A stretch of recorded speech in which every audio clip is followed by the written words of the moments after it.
The following instructional program is an outreach service of Penn State's College of Education, Department of Educational and School Psychology and Special Education, and Penn State Continuing and Professional Education. This program was produced in collaboration with the Pennsylvania Department of Education and the Pennsylvania Training and Technical Assistance Network. Parts of this presentation are copyrighted and included with the permissions of the copyright holders. No portions of this material may be copied or transmitted without expressed permission.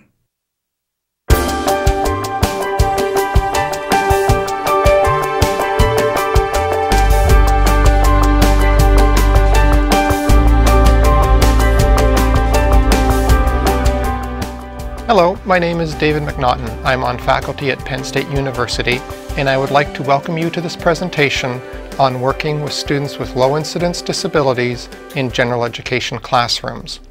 We will be talking about working with students who are blind or have low vision, students who are deaf or hard of hearing, and working with students with physical and cognitive disabilities. This is an exciting time to be talking about new educational opportunities for students with low incidence disabilities. While I can't deny that there are significant challenges in working with these students, we are also seeing some very exciting outcomes for the students that we work with, and so I'm looking forward to having the opportunity to share some of this information with you today. The first group of students I'd like to talk about is providing instruction for students who are blind or who have low vision. There are approximately 10 million people in the United States who are blind or are visually impaired. When we talk about an individual being blind, it doesn't necessarily mean that they have no vision at all. It means that they have 20/200 vision or worse in their best eye.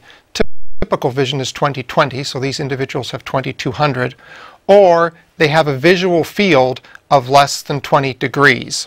So again, individuals described as blind may have some vision, it's just vision that's very difficult to use in a functional way. There are 94,000 students who are visually impaired or blind.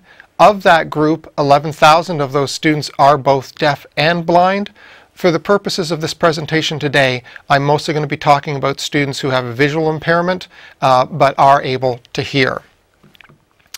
When we talk about adult outcomes for individuals who are blind or who are visually impaired, about 45% get a high school diploma.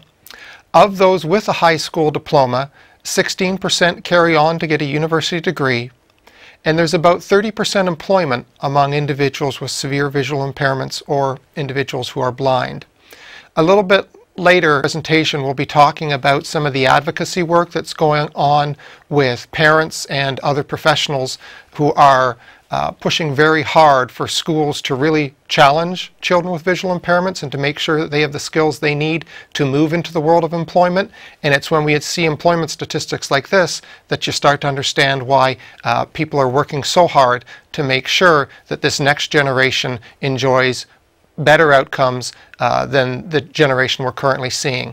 An employment rate of 30% is not acceptable, and so that's part of the rationale for pushing even harder for these students to participate in general education classrooms.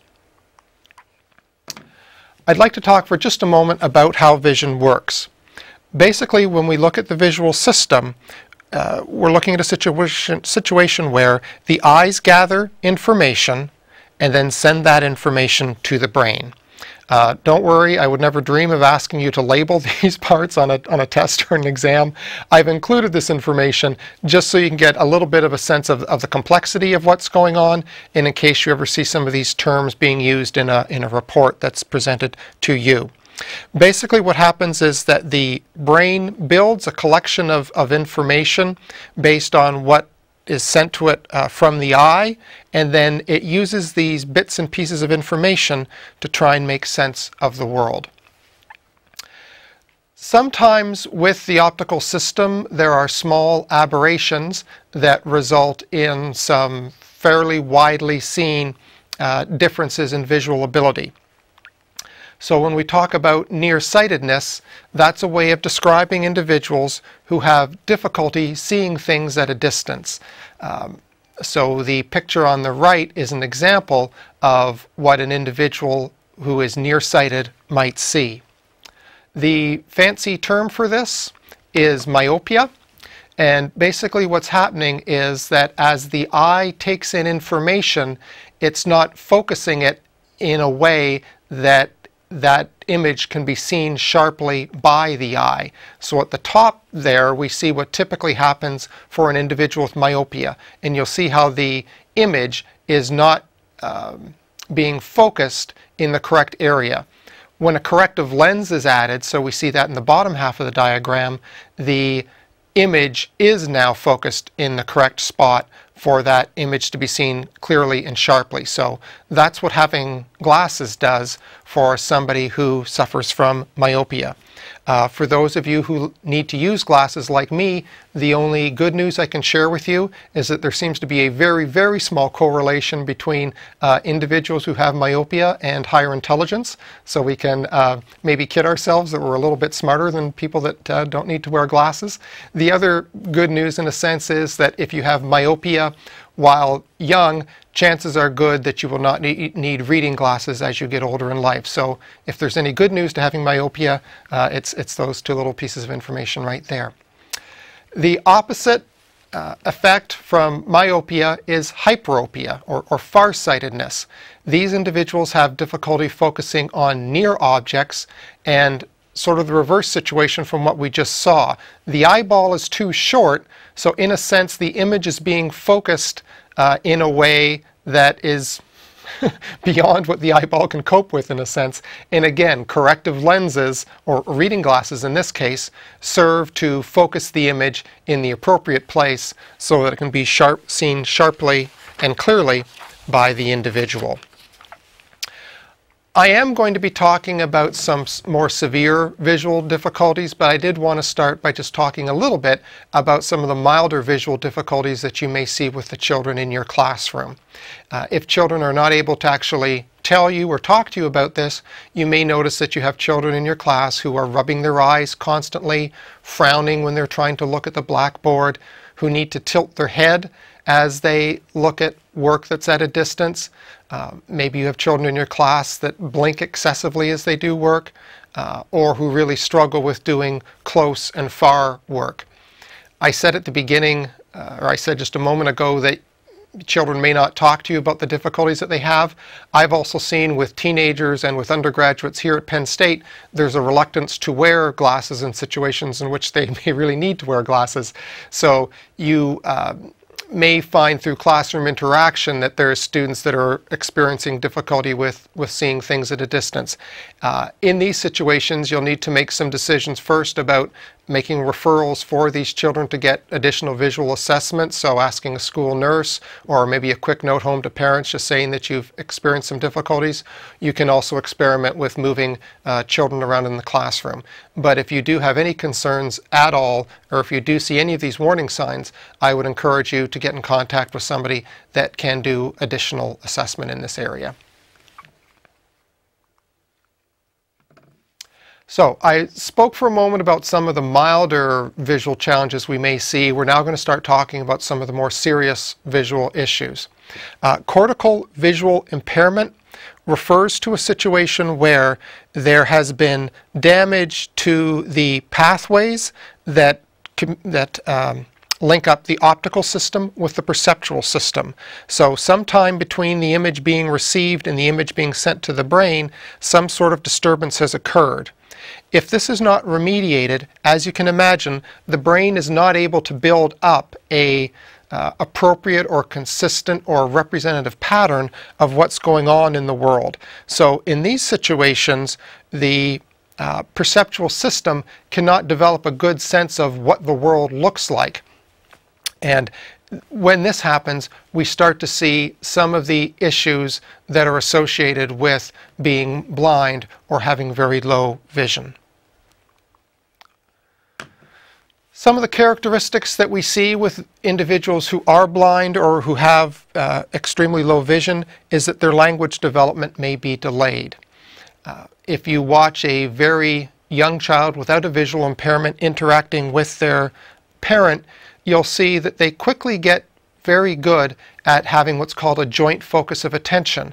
So parent and child interact in a way, so they either point at things or they look at what the other person is looking at, where they can be sure that both of them are looking at the same thing at the same time. When that happens, it's I can't say it's easy to learn language, but it's certainly much easier for children to learn language when labels are given to things that both parent and child are looking at the same time.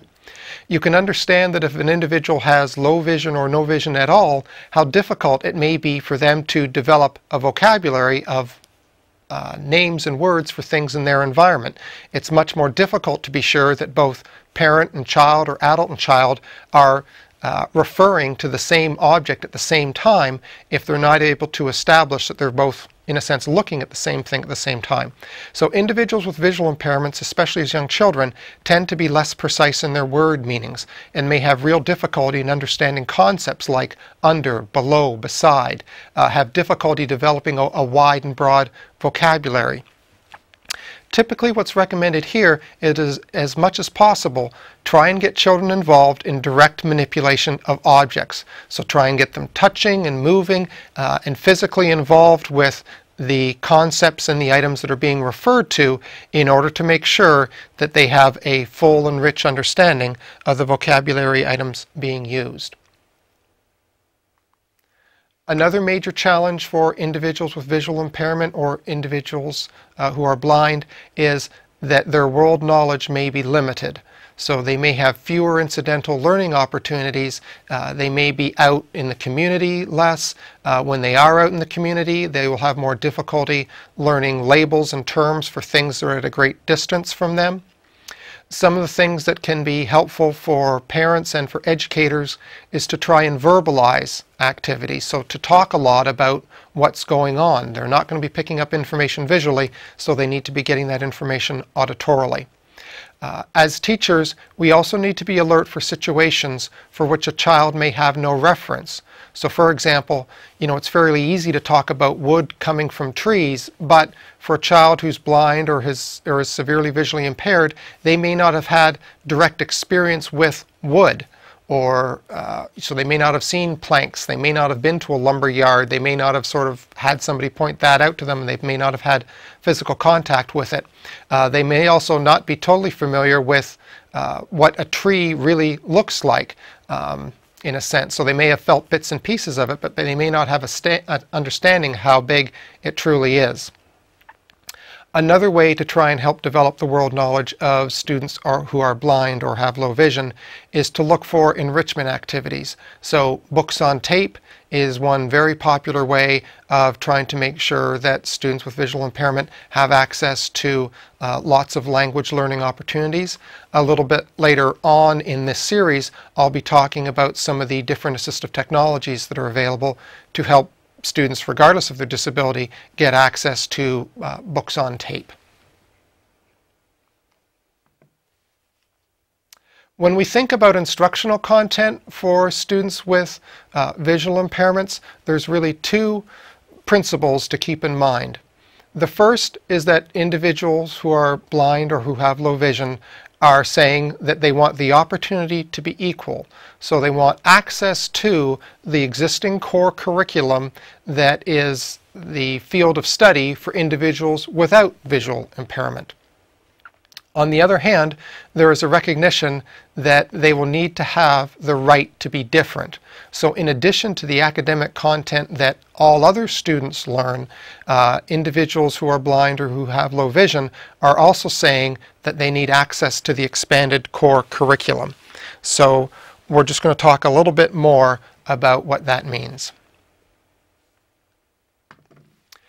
To talk about the existing core curriculum is to say that individuals who are blind or who have low vision are saying that they want the same level of rigor and intensity in instruction in English and language arts, math, science, social studies, phys ed, and music as individuals who do not have a visual impairment. As you'll remember, we're still seeing fairly low rates of employment for individuals with visual impairment, and parents of individuals with visual impairment and individuals with visual impairment themselves realize that the only way they're going to be competitive in the workplace is to have equal or better academic skills